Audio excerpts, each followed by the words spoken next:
जयपुर से खबर है, जहां नेता विपक्ष राहुल गांधी के प्रेस कॉन्फ्रेंस का प्रेजेंटेशन होगा। प्रदेश कांग्रेस कमेटी दफ्तर में आज प्रेजेंटेशन होगा और कल फिर तमाम जिलों में इसको लेकर प्रेस कॉन्फ्रेंस का प्रेजेंटेशन होगा। तो जयपुर से खबर है, जहां नेता विपक्ष राहुल गांधी की प्रेस कॉन्फ्रेंस का प्रेजेंटेशन होगा। प्रदेश कमेटी कांग्रेस कमेटी दफ्तर में आज प्रेजेंटेशन होगा और कल फिर तमाम जिलों में प्रेस कॉन्फ्रेंस का प्रेजेंटेशन होगा। तो जयपुर से खबर है, जहां आज जिला कांग्रेस कमेटी प्रेस कॉन्फ्रेंस का प्रेजेंटेशन करेगी राहुल गांधी की का। प्रदेश कांग्रेस कमेटी दफ्तर में आज प्रेजेंटेशन होगा और कल फिर तमाम जिलों में प्रेस कॉन्फ्रेंस का प्रेजेंटेशन होगा। ज्यादा जानकारी के लिए सुनील यादव मेरे सहयोगी मेरे साथ जुड़ गए हैं, जानकारी उनसे लेते हैं। फर्जी वोटर मुद्दे को कांग्रेस गांव तक ले जा रही है और कांग्रेस सीधे इलेक्शन कमिश्नर पर निशाना साध रही है। बिल्कुल साक्षी, देखिए लगातार पिछले कुछ दिन से जो संसद में नेता प्रतिपक्ष राहुल गांधी हैं, लगातार जो वोटिंग लिस्ट है, जो वोटर्स हैं, उसको बड़ा मुद्दा बनाते हुए उसको एक देशव्यापी मुद्दा बना चुका है। और पिछले दिनों प्रेस कॉन्फ्रेंस कर सीधा चुनाव आयोग की जो पारदर्शिता है उस पर राहुल गांधी ने सवाल खड़े किए थे और उसके बाद से लगातार ये जो मुद्दा है ये गरमाया हुआ है और इसको लेकर कई तरह की प्रतिक्रियाएं आ रही हैं। लेकिन इन सबके बीच कांग्रेस इस मुद्दे को है वो गांव-गांव तक पहुंचाने की कोशिश कर रही है। इसको लेकर पहले राहुल गांधी ने प्रेस कॉन्फ्रेंस की और अब प्रेस कॉन्फ्रेंस के बाद में उस प्रेस कॉन्फ्रेंस का जो प्रेजेंटेशन है वो उसकी टास्क दी गई है प्रदेश कांग्रेस कमेटियों को। तो आज पीसीसी मुख्यालय में राहुल गांधी ने जो सवाल उठाए थे चुनाव आयोग की पारदर्शिता पर और वोटिंग लिस्ट में जिस तरह की गड़बड़ियां हो रही हैं उसका आरोप लगाते हुए जो सवाल खड़े किए थे उनका प्रेजेंटेशन होगा प्रदेश कांग्रेस कमेटी में।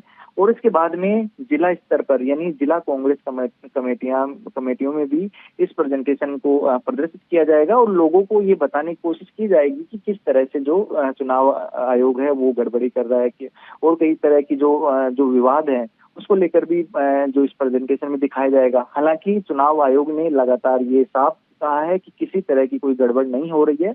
अगर इस तरह का विपक्ष को कुछ लग रहा है या कांग्रेस पार्टी को चुनाव आयोग की पारदर्शिता पर अगर कोई सवाल है तो वो तथ्यों के साथ बातचीत करे। तो फिलहाल ये एक राजनीतिक मुद्दा बना हुआ है, चुनाव आयोग की तरफ से स्पष्ट कर दिया गया है, लेकिन इसके बावजूद भी कांग्रेस लगातार इस मुद्दे को हाईलाइट करना चाहती है और अब अपनी जो जिला और प्रदेश कांग्रेस कमेटी है उनको टास्क दे दी गई है कि जो लोग हैं, जो कांग्रेस कार्यकर्ता हैं, उन तक ये मुद्दा पहुंचाया जाए और इस मुद्दे को जोर शोर से गांव-गांव तक उठाया जाए। संविधान बचाओ की तरह कांग्रेस को ये नया अभियान अब ये चला रही है, नया मुद्दा मिल गया है और इसके लिए ये डायरेक्ट इलेक्शन कमीशन पे निशाना साध रही है।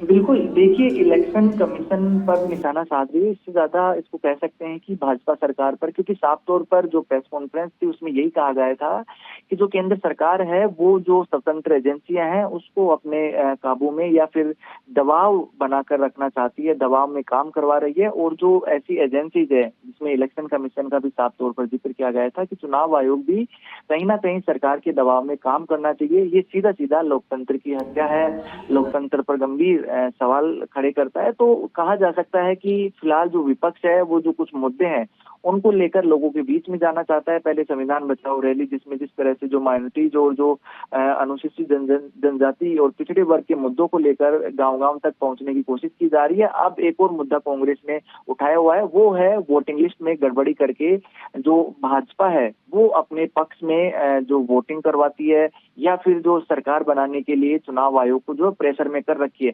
हालांकि इसके तथ्यात्मक अगर देखा जाए तो तथ्यात्मक सबूत है वो अभी तक नहीं मिले हैं, लेकिन फिर भी किसी स्वतंत्र एजेंसी पर इस तरह के सवाल खड़े करना अपने आप में एक बड़ी बात है। तो इसका जवाब देना चाहिए, सरकार को भी देना चाहिए और चुनाव आयोग को भी देना चाहिए कि विपक्ष क्यों आखिर बार ये सवाल उठा रहा है, क्या कोई वाकई में गड़बड़ी तो नहीं है। तो ये एक शंका है वो पैदा हो रखी है और कांग्रेस साफ तौर पर इसको बड़ा मुद्दा बनाए हुए है। बहुत बहुत धन्यवाद सुनील इस जानकारी के लिए। तो जयपुर में राहुल गांधी के प्रेस कॉन्फ्रेंस का प्रेजेंटेशन किया जाएगा।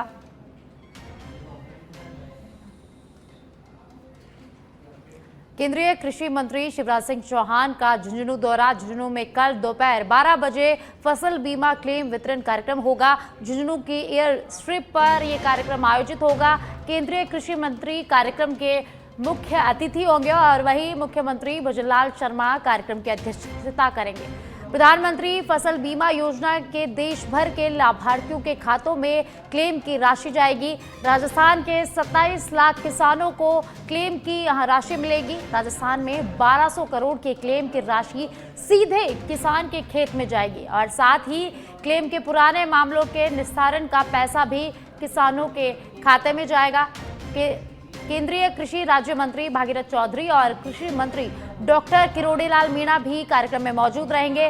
कार्यक्रम कोटपुतली, सीकर, चूरू, झुंझुनू और जयपुर के किसान यहां कार्यक्रम में मौजूद रहेंगे। देश भर के किसानों को जिला स्तर पर वीसी के माध्यम से जोड़ा जाएगा। केंद्रीय कृषि मंत्री शिवराज सिंह चौहान का झुंझुनू दौरा। इस कार्यक्रम में केंद्रीय कृषि राज्य मंत्री भागीरथ चौधरी और कृषि मंत्री डॉक्टर किरोड़ीलाल मीणा भी मौजूद रहेंगे और कार्यक्रम की अध्यक्षता मुख्यमंत्री भजनलाल शर्मा करेंगे। इस कार्यक्रम के तहत क्लेम की सीधी राशि किसान के खाते में जाएगी और प्रदेश भर के किसानों को यहां वीसी के माध्यम से जोड़ा जाएगा। केंद्रीय कृषि मंत्री शिवराज सिंह चौहान का झुंझुनू दौरा, जहां कल दोपहर 12 बजे फसल बीमा क्लेम वितरण कार्यक्रम होगा, जिसमें शिवराज सिंह चौहान शिरकत करेंगे। आधे सीजन में ही मरुधरा के बांध छलके। राज्य के 693 बांधों में 77% पानी की मात्रा दर्ज की गई है और अब की बार बांधों में 25% पानी ज्यादा आया है। 693 में से 271 बांध ओवरफ्लो हो गए और सिर्फ 136 खाली रह गए हैं। 286 बांधों में अभी भी लगातार पानी की आवक जारी है। 2 महीने में औसत से 71 से ज्यादा बारिश हुई है। तो मरुधरा में आधे दर्जन बांध झलके हैं। 286 बांधों में पानी की लगातार अभी भी जारी है।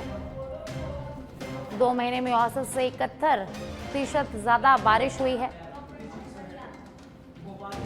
तो आधे सीजन में ही मरुधरा के बांध छलक उठे हैं, जहां राज्य के 693 बांधों में 77% पानी की मात्रा दर्ज की गई है।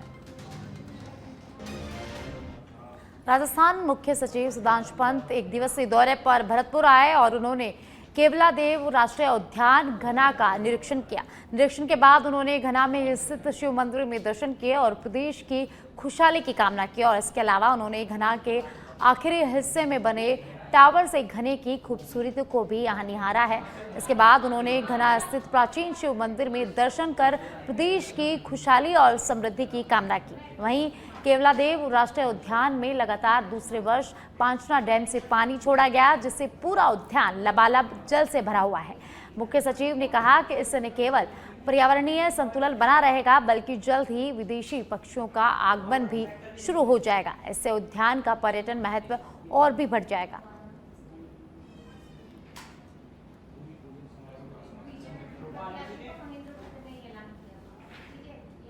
खबर बाली से है, जहां भीटवाड़ा स्थित ब्राह्मणी माता मंदिर प्रांगण में भारतीय किसान संघ पाली का एक दिवसीय तहसील अभ्यास वर्ग आयोजित किया गया।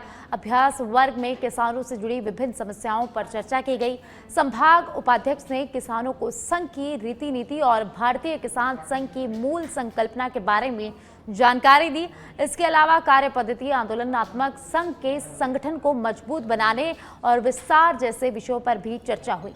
इस कार्यक्रम में जोधपुर प्रांत के संभाग और जिले के सभी तहसील पदाधिकारी और भारतीय किसान संघ के कार्यकर्ताओं ने भाग लिया।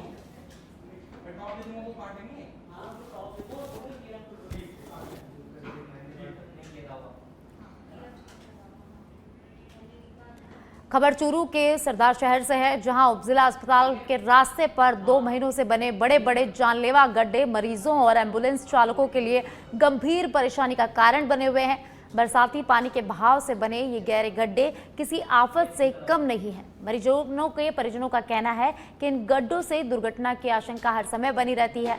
स्थानीय लोगों ने चेतावनी दी कि यदि तुरंत प्रभाव से इन गड्ढों की मरम्मत नहीं की गई तो वे आंदोलन करने को मजबूर हो जाएंगे।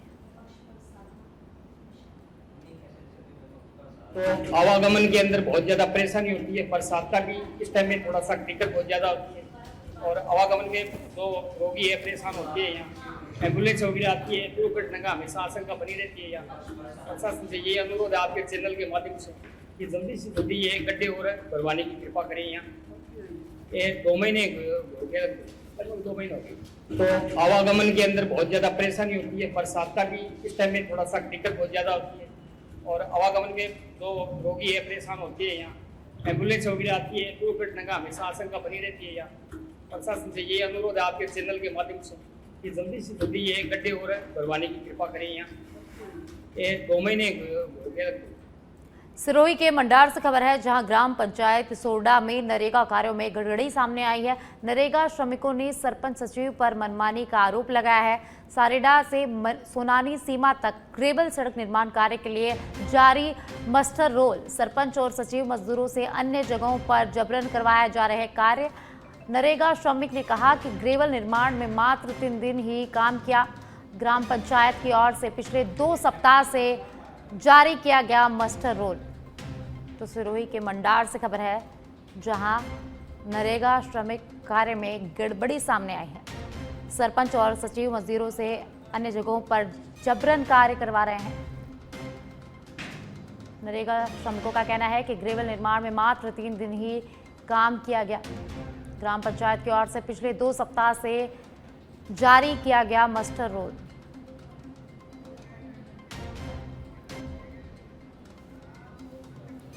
एक जिले के कामा से खबर है, जहां नगर पालिका अध्यक्ष गीता खंडेलवाल के खिलाफ विरोध। लाल दरवाजे पर सफाई कर्मचारियों ने धरना प्रदर्शन किया। वेतन नहीं मिलने पर 3 दिन से काम बंद हड़ताल जारी है। सफाई नहीं होने पर कस्बे में कूड़े कचरे के ढेर लगे हुए हैं। कामा नगर पालिका से ये मामला जुड़ा हुआ है। तो कामा से खबर है, जहां कर्मचारियों ने धरना प्रदर्शन किया।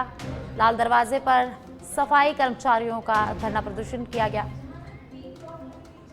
जैसलमेर जिले के नाजना पुलिस थाना क्षेत्र में पुलिस को एक बड़ी सफलता हाथ लगी है। 1.5 वर्ष से फरार चल रहे वांछित अपराधी प्रेम प्रकाश भील उर्फ मुंशिंदा को पुलिस ने गिरफ्तार किया है और यह कार्रवाई जिला पुलिस अधीक्षक अभिषेक शिवहरे के निर्देश पर की गई, जिन्होंने जिले के सभी थाना प्रभारियों को वांछित अपराधियों की धरपकड़ के निर्देश दिए थे।